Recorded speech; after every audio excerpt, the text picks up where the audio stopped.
let's go to a place where most people, anybody in the media will say we never go to, and that is to take on the Republicans themselves. The smugness of the Republicans thinking that they can just pass some bogus, resolution in Congress saying we are so against the government health care, but then they'll fund government health care.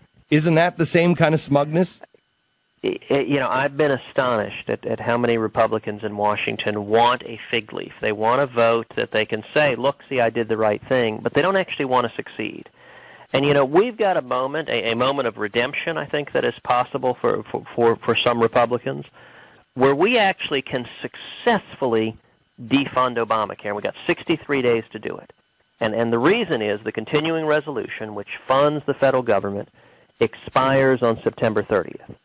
And I have publicly said, along with Senator Mike Lee and Marco Rubio and a number of others, that under no circumstances will I vote for a continuing resolution that funds even one single penny of Obamacare.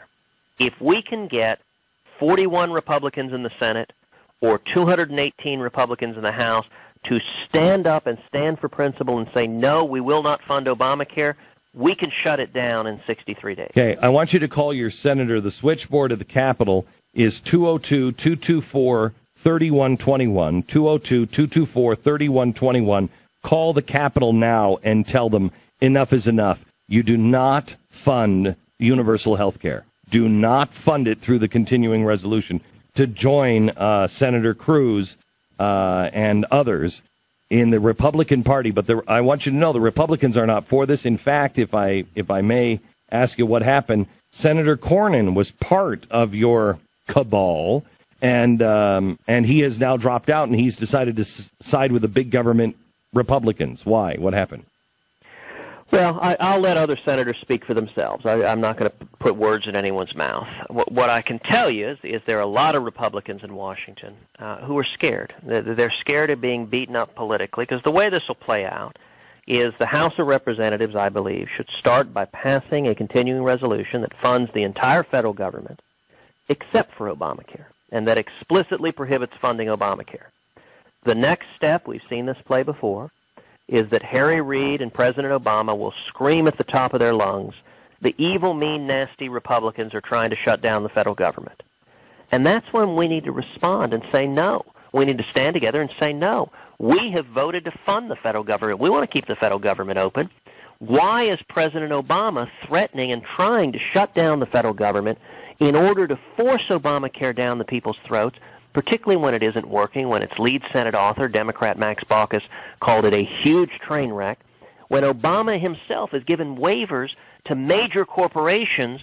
Why don't the American people get the same waivers he's willing to give huge companies? If we stand together, that's how we win this fight. But right now, at this instant, we don't have enough Republicans standing together. We got 63 days to do that. And the only way to get those votes, to get Republicans to stand up, is for what you just said, Glenn, for the American people, for the grassroots to stand up. We've launched a national website, don'tfundit.com, don'tfundit.com. We're getting people from all over the country to sign a national petition saying, do not spend one more penny funding Obamacare. And people need to call, as you just said, their senators and their House members and say, do not fund Obamacare, stand for principle, and do it now. What are the odds of this? What are the chances that this actually happens, Ted? I mean, how the cabal that you're going up against, I think Americans are so done. I shouldn't say Americans.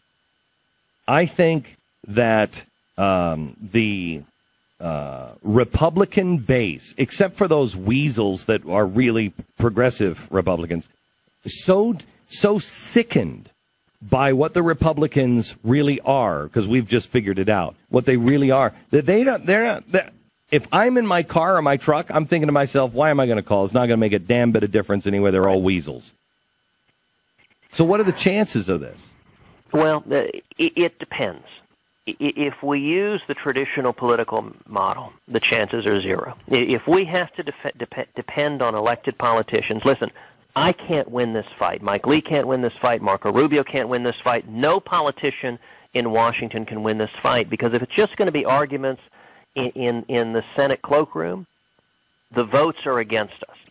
The only way we can win this fight is to change the paradigm, change the terrain. If we see thousands or millions of Americans rise up, pick up the phone, send emails, and just rain down upon our elected officials, the one principle that is true, I think liberty is never safer than when politicians are terrified.